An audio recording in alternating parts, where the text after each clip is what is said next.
Halo teman-teman. Nah, di kesempatan kali ini saya akan sedikit menjelaskan tentang perhitungan penyusutan aktiva tetap berwujud menggunakan dua metode secara fiskal. Nah, teman-teman bisa lihat sendiri pada kelompok harta berwujud dan tarif penyusutan berdasarkan metodenya. Perhitungan penyusutan fiskal dan komersial atau akuntansi jelas berbeda karena masing-masing memiliki peraturan yang mengatur tersendiri.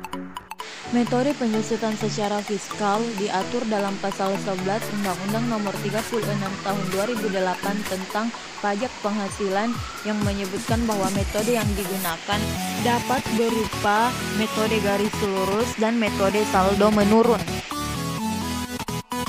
Nah, adapun contoh kasus PTA membeli sepeda motor pada 1 Januari 2019 yang merupakan kelompok 1 seharga 20 juta, hitung penyusutan tahun 2020 dengan menggunakan metode garis lurus dan metode saldo menurun.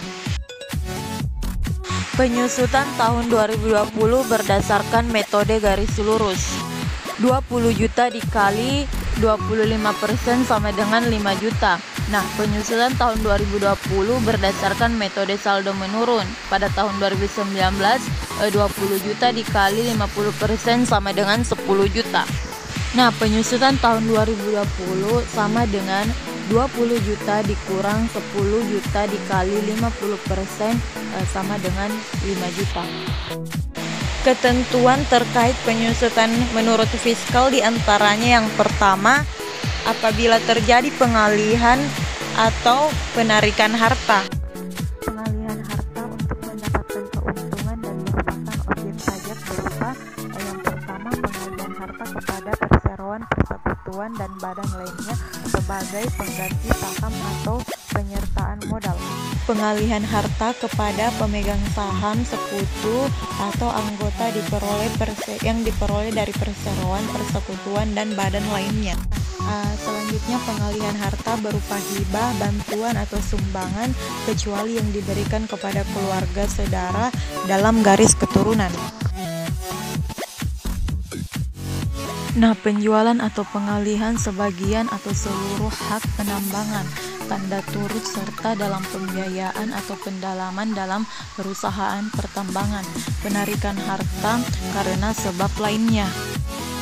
Nah, maka jumlah nilai sisa buku harta tersebut dibebankan sebagai kerugian dan jumlah harga jual atau pergantian asuransinya yang diterima atau diperoleh dibukukan sebagai penghasilan pada tahun terjadinya penarikan harta tersebut.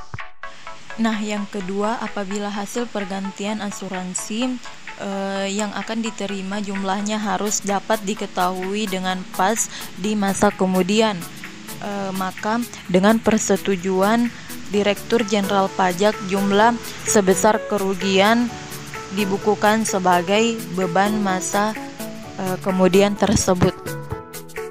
Nah, terakhir, apabila terjadi pengalihan harta bantuan atau sumbangan, harta dihibahkan dan warisan yang berupa harta berwujud, maka jumlah nilai sisa harta tersebut tidak boleh dibebankan sebagai kerugian bagi pihak mengalihkan.